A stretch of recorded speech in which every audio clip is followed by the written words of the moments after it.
작업실 고촌 살롱입니다.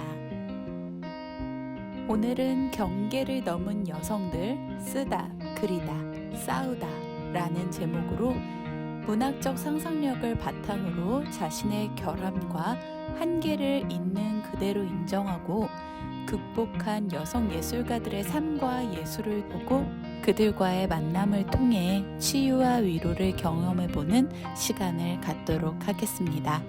오늘의 강사 송차영 강사님 어서 오세요.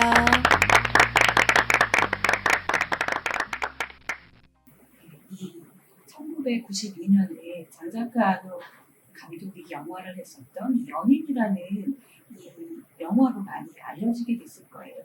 근데 이 영화는 30대 후반에 그 아주 부유한 중국인 남자와 프랑스 식민지였었던 인도차이나 그 반도에서 살고 있었던 한 16살 소녀와의 사랑 이야기예요. 딱 얘기만 들어도 굉장히 좀 센세이셔널하고 그 영화가 어떤 정신적인 사랑 이런 것보다는 이 소녀의 심리 이런 것보다는 조금 더 육체적인 어떤 그런 측면에서 포커스를 맞춰졌었기 때문에 그 당시에 굉장히 그런 이슈를 자아냈던 영화입니다. 그런데 이제 그 소설은 조금 결은 달라요. 이 작가의 연보를 살펴보자면요.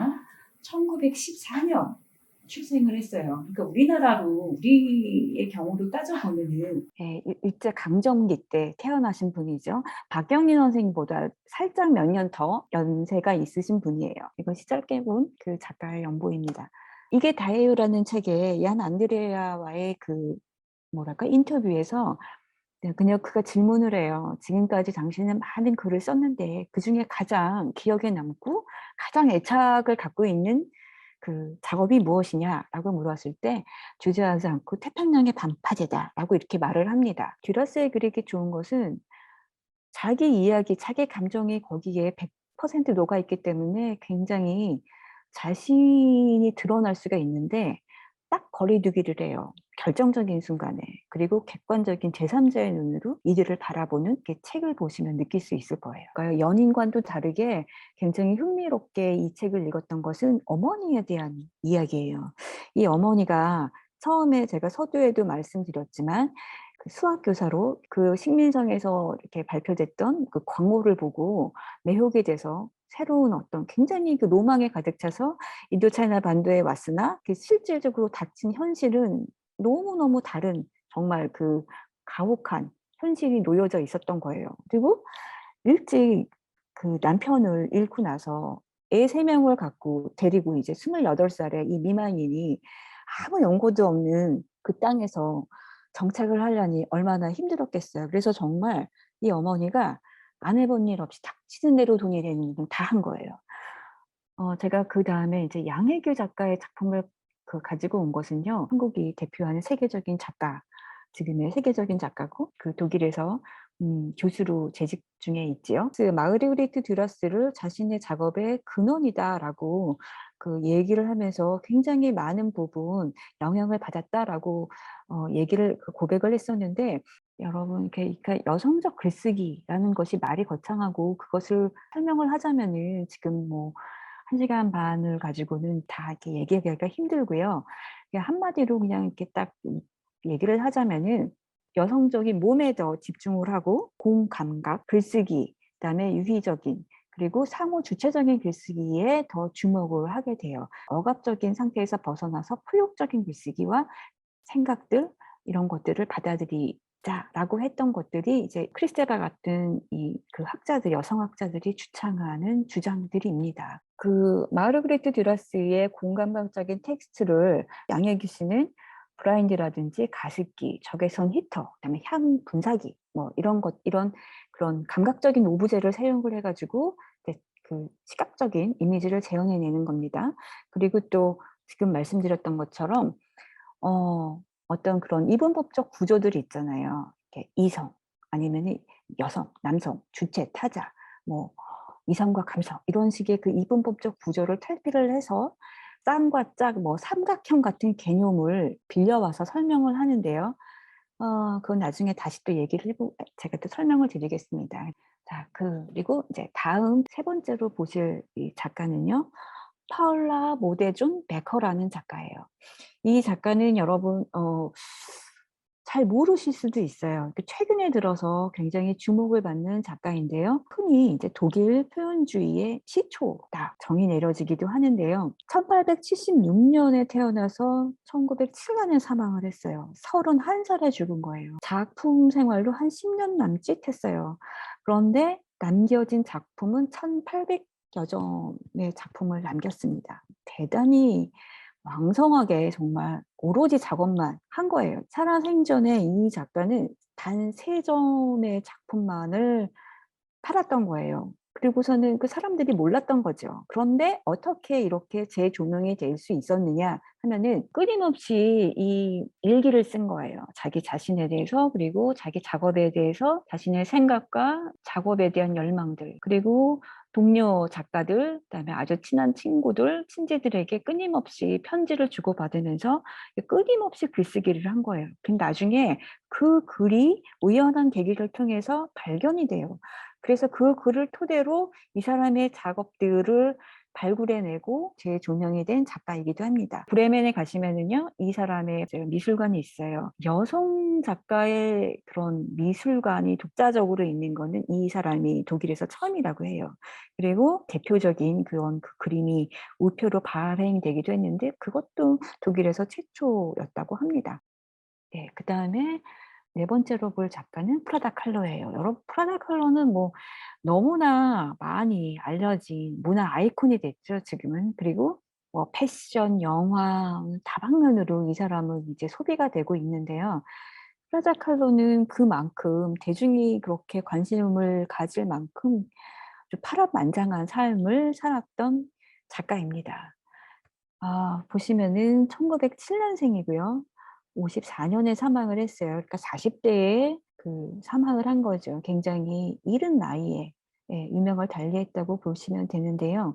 아, 네. 이거는 54년에 그렸던 작품 중에 하나인데요. 마르크스주의는 병자들에게 건강을 줄 것이다 라고 해서 처음 아까 그 중반에 그렸던 작품에 비해서는 많이 좀 떨어지죠. 어떤. 근데 그럴 수밖에 없는 게 이 극한의 공통 속에서 겨우겨우 붓을 잡고 끝까지 그린 거예요. 그리고 여전히 어떤 그 혁명가로서의 면모를 보여주는 게 이제 이런 그런 사회주의에 이에 좀 이렇게 희망을 갖는, 그래서 이게 보시면은 자신의 이제 굉장히 몸도 쇠약해지고 그 죽음을 좀 직감을 해요. 그랬을 때 이 사람이 들고 있는 거는 성서가 아니라 이게 공산당 선언 그 책이에요. 빨간 표지판에. 그리고 늘 자기가 그 자기 몸을 지탱해 주었던 이 보조기 코르셋을 입고 있는 모습과 뭐 이런 그 은유적이고 되게 알레고리적인 그런 그 이미지가 연결해 있는 이런 그림들을 마지막으로 그렸고요. 죽기 바로 전에 그렸던 것이 바로 인생 만세라고 하는 이 그림이에요. 그 많은 그 뭐라 그럴까요? 수많은 고통 속에서 자기의 트라우마를 극복하기 위해서 치열하게 살았던 한 여자 작가의 마지막 고백, 인생 만세입니다. 마지막으로 저희가 볼 작가는 이사벨 아엔데인데요. 여러분, 아엔데라고 했을 때 딱 이렇게 감이 좀 오시는 분이 있을까요? 예. 그 칠레 그 대통령 중에 그 살바도르 아엔데라는 사람이 있잖아요. 살바도르 아엔데의 그러니까 오촌 조카예요. 이 이사벨 아엔데가.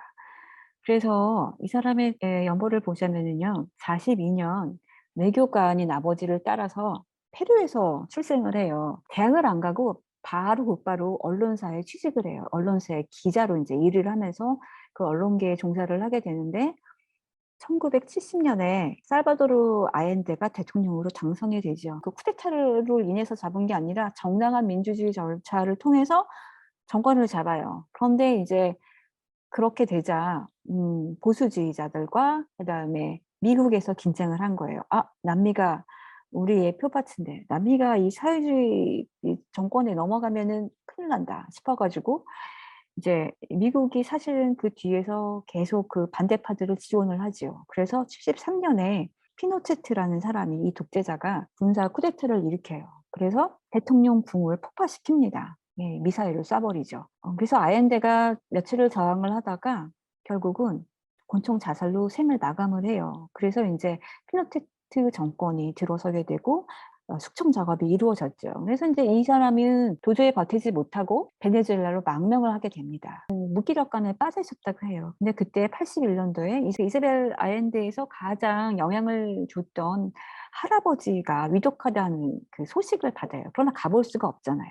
그래서 그때 편지를 주고받습니다.